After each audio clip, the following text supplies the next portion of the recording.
तेरे जैसा आदमी नहीं हो। बाहर देखना, बातें सुनना लोगों की, लोगों को हासल अछाल करना, भोजन अगर पिछड़ खाना, ये मजलिस बनाना, क्लबों में जाना, घूमना घामना, ये सब जितना भी है ये सारे तेरे कर्मों को साफ कर देता है।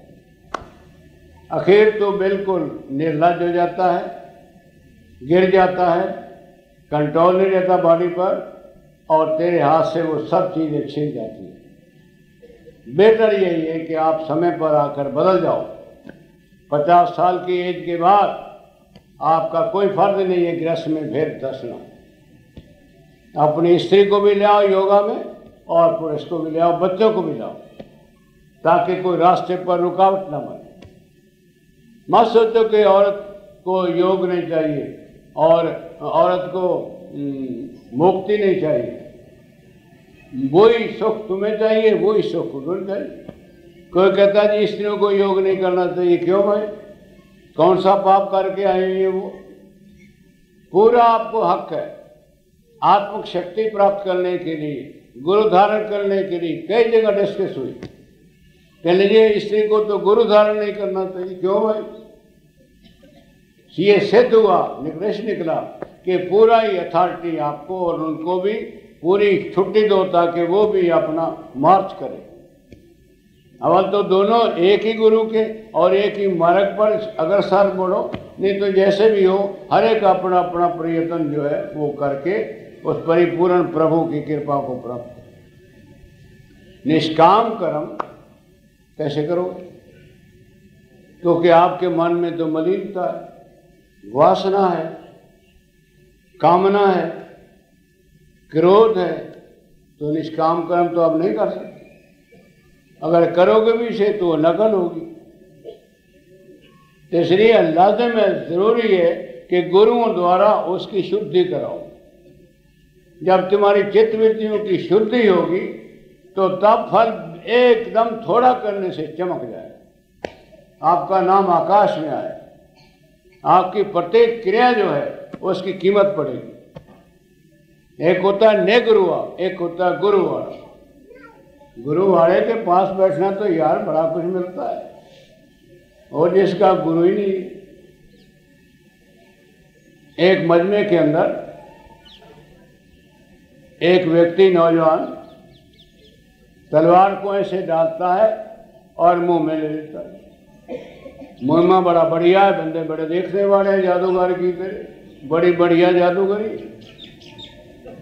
एक बुढ़े ने कहा, काका बड़ा बढ़िया सीख करता है, तो कहाँ से सीखा है? जिन्हें गुरु वाले कोई नहीं मिला, जिन्हें सफेद डाल। जैसे उन्हें ऊपर तलवार मारी तो उसने तीला ऐसे कर लिया, नक दे उत्ते तलवार आई, नक कटा गया, स्वरूप नखा बन गया। यानी आपने ये क्यों किया? भाई नेगुरुओं का यही हाल होता है। अगर तो गुरु कहता तो फिर ठीक था, गुरुओं के बिना कोई कर्म ही करता तो बेकार। उसका यानी संसार भर में जहाँ जहाँ विचरेगा वो वृक्ष जैसे बावला कुत्ता काटता जाता है, जहाँ जहाँ जाता है वहाँ काटता जाता है, और सारे बावले ही आते हैं। इसलिए वीरों, लाहौर से और अमृतसर से ये धारा रामलाल महाप्रभु जी ने चलाई ऐसी कि क्षणों में आकाश में इसका अस्तित्व आया, भूमि पर इसका अस्तित्व आया, सारे विश्व के अंदर एक समाज बनता जा रहा है। योग किसी को नहीं देखता, न देखे, जैसे उल्लू होते हैं दिन को भी नहीं देखते, उल्लुओं को दिन को भी नहीं नजर आता। जो मुकद्दरहीन है उनको तो कुछ नहीं नजर आएगा, और जो आप जैसे भक्त प्रभु चरणों में आ जाते हो तो सब कुछ आपको दिखता है, नजर आता है।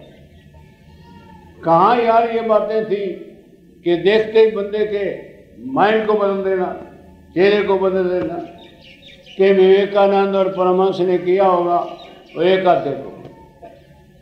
40,000 लोग थे मुल्केश्वर महाराज की नजरों में।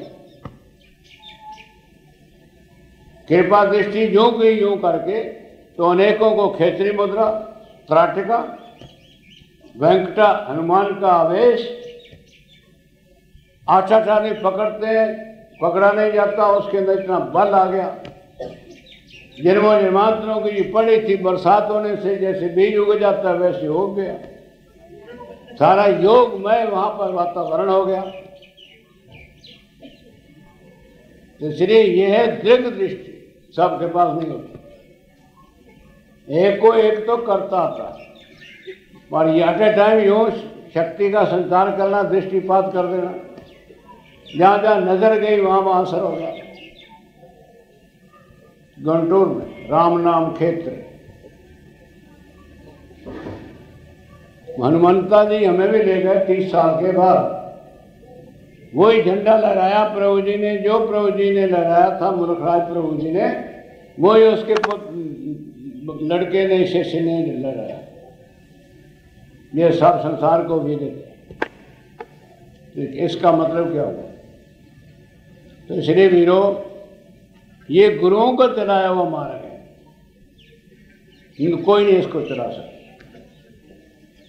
बाकी देखने के गुरु बहुत हैं, जटा वाले बहुत हैं, सिर मुंडाए वाले बहुत हैं, छू मंत्र करने वाले बहुत हैं, कंगन लगाने वाले बहुत हैं, परंतु ऐसे दीन दुनिया के शास्त्रोक्त वेदोक्त आपको गाइड करने वाले गुरु तो प्रभु ही हैं, उसके अतिरिक्त कोई नहीं।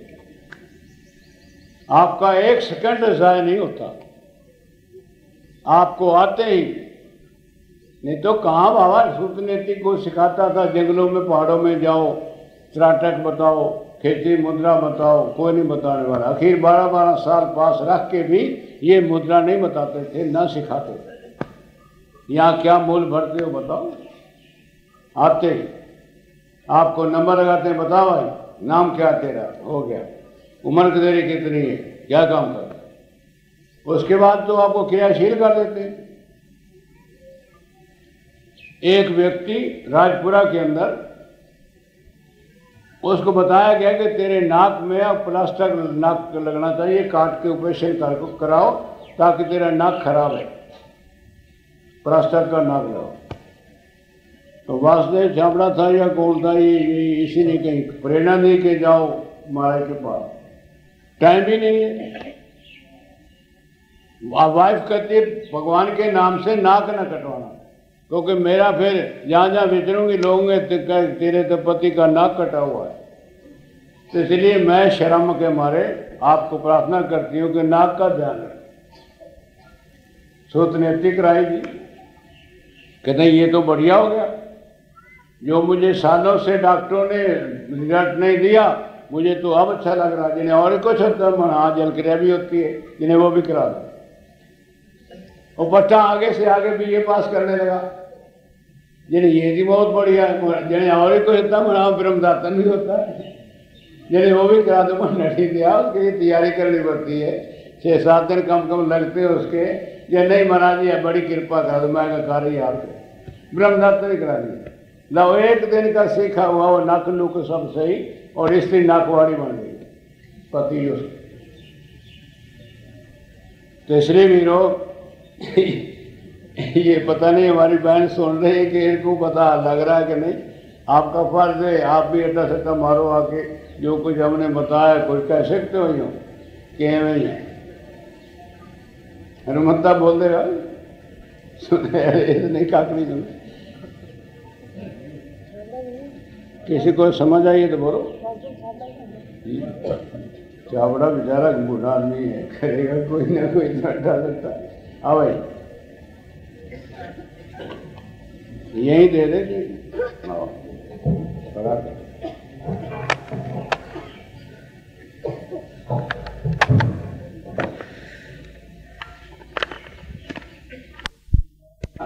कि सेमिनार में आप आए और आकर अपना योग की क्रियाओं का प्रदर्शन करें।